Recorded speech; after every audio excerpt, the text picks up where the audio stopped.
à Métabolismo TV, votre source d'informations correctes sur le métabolisme et la santé. Le foot un mensonge? Je suis Franck Suarez, expert en obésité et métabole.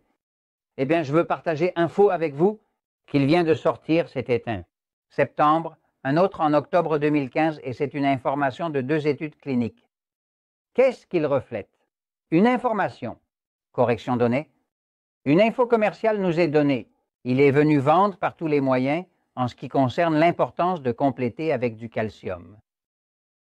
La grande majorité des médecins recommandent à leurs patients, surtout les patients âgés, de prendre des suppléments de calcium. Donc, ils lui donnent des comprimés de calcium. Derrière se trouve la pharmacie vendant du caltrate et des médicaments et des suppléments à base de calcium, n'est-ce pas? Donc, fondamentalement, ils nous ont vendu tout ce mensonge selon lequel nous avons besoin de calcium. Maintenant, 2 études dénoncent cela, brisent le mensonge et apportent la vérité. Je me rends au tableau pour un instant. Expliquez-le. L'important, c'est que vous savez que toute cette campagne de l'industrie laitière pour boire du lait parce qu'il contient du calcium pour prévenir l'ostéoporose est un mensonge. Non, toute cette campagne a pour objectif de prendre du calcium et prenez plus de calcium davantage pour prévenir l'ostéoporose. Évitez fractures hanches, vieilles, ceci, cela, tout est un mensonge.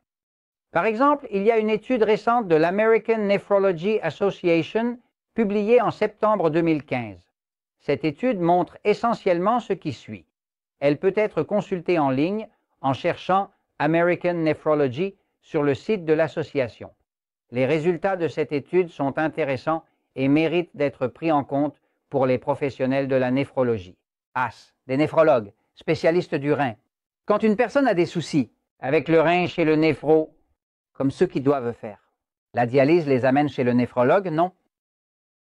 Cette étude a montré principalement, en réalité, la consommation de calcium et les suppléments de calcium ont pour effet d'augmenter la formation des calculs rénaux, ce qui contredit l'idée reçue selon laquelle ils peuvent être bénéfiques pour la santé. Donc c'était d'une population, beaucoup de personnes utilisaient des suppléments de calcium et des milliers d'autres personnes n'en utilisaient pas, et ce qui a été trouvé est que l'incidence de pierre dans les reins chez les utilisateurs de calcium était 14 fois plus. Donc nous parlons vraiment de toute cette campagne de prendre du calcium, ce qui produit beaucoup de calculs rénaux. Maintenant, une autre étude est sortie. BMJ est l'abréviation de British Medical Journal, une publication médicale reconnue dans le domaine de la santé au Royaume-Uni. Quel est l'objectif du journal médical d'études et comment est-il utilisé? Clinique des Britanniques d'Angleterre, n'est-ce pas, n'est-ce pas, n'est-ce pas? En gros, le British Medical Journal a publié une étude qui a été réalisée au mois d'octobre dernier. Il y a du calcium et principalement de l'année 2015.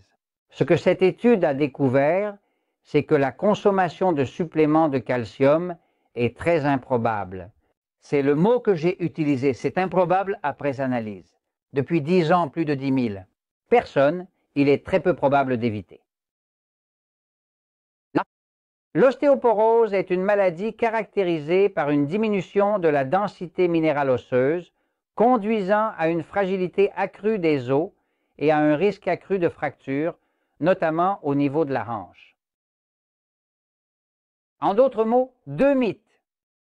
Un, est-ce qu'il nous manquait? Nous avons besoin de calcium. Ce qu'il fait vraiment est calculs rénaux et l'autre, une alternative. Il évite les fractures, il évite la perte osseuse, car l'os en a beaucoup. Calcium, en prenant des suppléments de calcium. Ce sont des manques. Maintenant, qu'est-il arrivé à toute la consommation agrandie en raison de notre influence? Ont-ils promu le calcium? Ce qui est arrivé au CLEA? Comprendre est essentiel.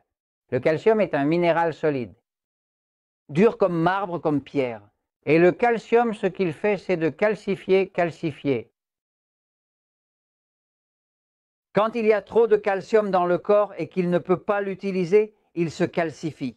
En effet, dans le corps d'une personne qui accumule beaucoup de calcium que le corps ne peut pas utiliser, commence à accumuler du calcium dans les tissus et le corps se momifie, c'est-à-dire qu'il devient solide. Inclusive, cela augmente la pression parce qu'il perd essentiellement la flexibilité qu'il a lorsque le cœur pompe, il peut céder pour éviter que la pression ne monte. Que se passe-t-il?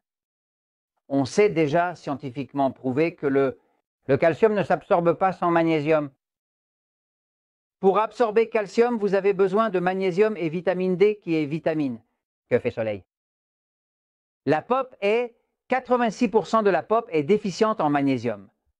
Ce dont les gens ont vraiment besoin, c'est plus de magnésium. Quelque chose comme Magic Mag, je ne sais pas, ou n'importe quel magnésium que vous voulez utiliser. Le magnésium est ce dont on a besoin car il permet au corps d'utiliser le calcium et donc de ne pas l'accumuler, ni de le solidifier dans les tissus, ni de devenir une momie. Plus de vitamine D, on sait qu'il y a une carence sévère, même la carence est importante. Que faire avec les cancers? Sans vie, D et sans magnésium. Utilisez calcium. Pour que vous ayez un. Les os contiennent 30% du magnésium total présent dans le corps, ce qui représente 30% de la quantité totale de magnésium. Pourquoi? Parce que si l'os était à 100% de calcium, il serait comme du verre et quand vous le touchez, il se brise, c'est comme ça. Un verre, me suis-tu? Ce qu'il fait, c'est que son os puisse avoir un peu de flexibilité et ne pas le toucher, c'est lui. Magnésium, car le magnésium est un minéral relaxant. Calcium qui permet la flexibilité, le calcium solidifie. Oubliez cette histoire de consommer du calcium, il est partout, dans la viande, le fromage, etc. Ce dont vous avez vraiment besoin, c'est du magnésium et de la vitamine D. Et ça, je les commande parce que la vérité triomphe toujours.